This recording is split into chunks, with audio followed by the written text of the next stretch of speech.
Long before the arrival of Europeans, North America was a continent defined by its animal life.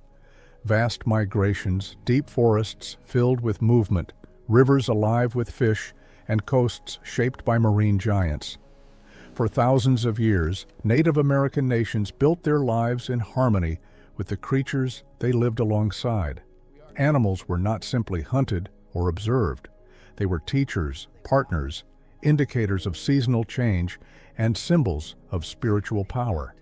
Their presence shaped technology, language, ceremony, architecture, and survival itself. Among all the animals that walked beside the first peoples, the earliest and most loyal companion was the dog. Archaeological evidence shows that indigenous dogs lived in North America for more than 10,000 years, long before the continent saw a single horse or cow. These dogs helped track animals, guarded camps, pulled small sleds, and accompanied hunters on long journeys. They were family members, trusted partners who shared warmth in winter shelters and guided travelers through unfamiliar terrain. In some regions, specialized breeds were developed for tasks like hunting, hauling, or protection. The bond between person and dog was one of the oldest and most enduring relationships on the continent. In the dry, sun-scorched Southwest, another creature lived close to human settlements, the turkey. Pueblo peoples domesticated turkeys not just for their meat, but for their feathers, which were woven into warm blankets that rivaled any hide. Their bones became tools, their eggs provided nourishment, and their presence was woven into ritual life. Turkey pens stood beside clay homes, their soft calls echoing through ancient villages built into desert cliffs. But while domesticated animals were few, the world of wild animals was immense. The Great Plains were dominated by the bison, a creature so vital, so central, that it shaped entire civilizations. Bison fed the people, clothed them, sheltered them, and provided tools and ceremonial items. Hunters learned the behavior of these animals with the precision of natural scientists. How they reacted to wind, how herds formed protective circles where they traveled in winter, and how to approach without causing panic. The bison was not a domesticated creature, yet its relationship with humans was one of the most sophisticated interdependencies in the ancient world. In the eastern woodlands, the white-tailed deer held a similar significance. Deer hides became clothing soft and durable enough for harsh winters. Their antlers became tools, ornaments, and ceremonial objects. Their meat sustained families during difficult seasons. Hunters learned to track deer through dense forests where visibility was limited to a few meters. Every snapped twig or bent fern held meaning. Black bears provided rich fat essential for winter survival. Beavers shaped entire ecosystems, building wetlands that attracted fish and waterfowl. Rabbits and hares offered dependable food when larger game moved elsewhere. Each creature filled a unique role in the delicate balance of woodland survival. Rivers and lakes formed entire worlds of their own. In the Pacific Northwest, salmon were more than a resource. They were a cycle of life. Entire cultures timed their year around the salmon runs.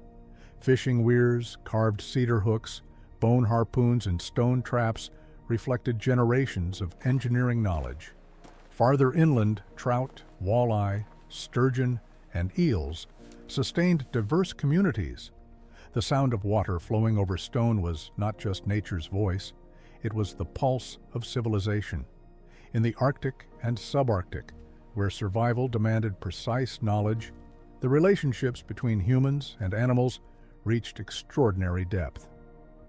Caribou migrations determined food supplies. Seals, hunted at their breathing holes in the ice, provided meat, fuel, skins, and tools. Walrus tusks became carvings and weapons. Whales offered an abundance that supported entire villages through the darkest winter months. Hunters read the ice as easily as others read the wind. A single crack, a distant splash, a shifting shadow beneath the frozen surface revealed the presence of animals essential to survival.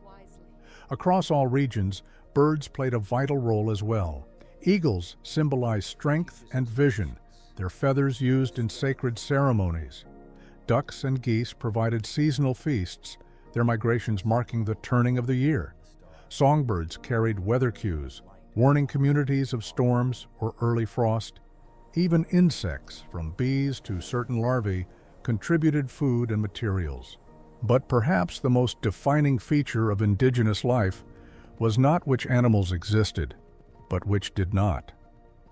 Before European contact, North America had no domesticated horses, no cattle, no pigs, no sheep, no goats, and no draft animals. These creatures simply did not exist on the continent. The arrival of Europeans changed that world forever. Horses brought by the Spanish in the 1500s escaped or were traded across nations, transforming mobility, hunting, warfare, and trade. Peoples of the Great Plains became some of the finest horse riders in the world within a few generations. Yet horses were entirely new to their ancestors. Cattle reshaped grasslands. Pigs, which reproduced rapidly and were allowed to roam freely, damaged crops and disrupted ecosystems. Sheep and goats competed with native animals for grazing land. None of these animals belonged to the original ecological fabric of North America. Their introduction reshaped both environment and culture. And yet, the deep connection between Native Americans and the continent's original animals endured. Each creature had a role, a purpose, and a relationship with the people. Animals taught humans how to survive winters, how to follow the seasons, how to track, how to move, and how to live without overusing the land. They offered clothing, shelter, food, technology, and identity. Respect was not optional, it was essential.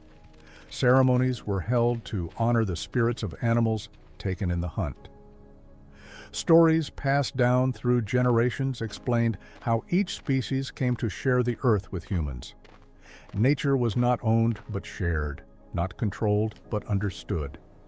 Today, many indigenous nations continue to live by those teachings, protecting wildlife, restoring ancestral lands, and preserving traditional ecological knowledge that has survived for thousands of years. The story of Native Americans is inseparable from the animals that shaped their world, from loyal dogs to vast bison herds, from turkeys in desert villages to salmon in roaring rivers. Together, people and animals built a world defined not by domination, but by balance, a legacy of coexistence that remains one of the most remarkable chapters in human history.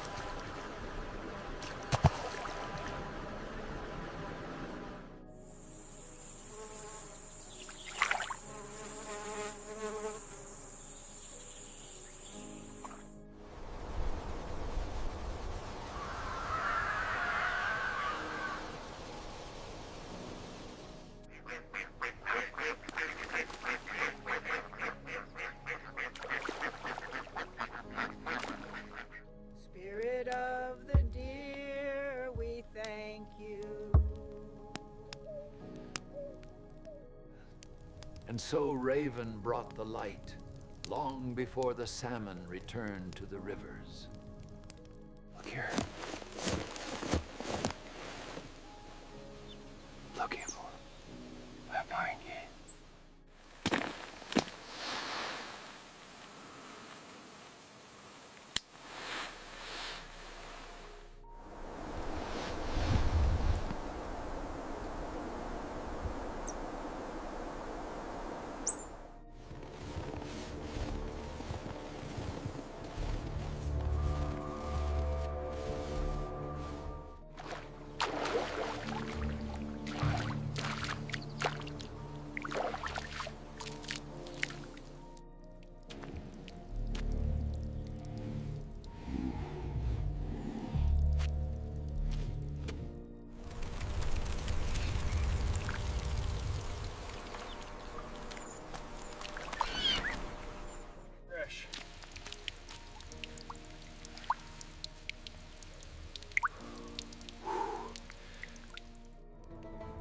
Pull it tighter, there.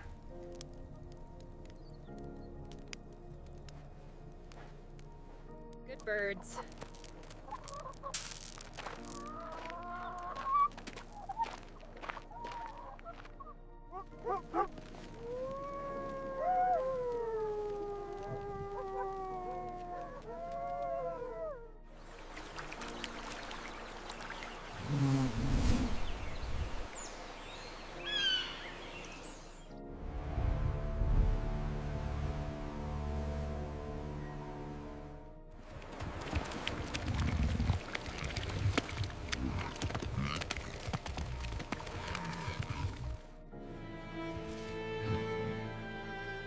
What are they?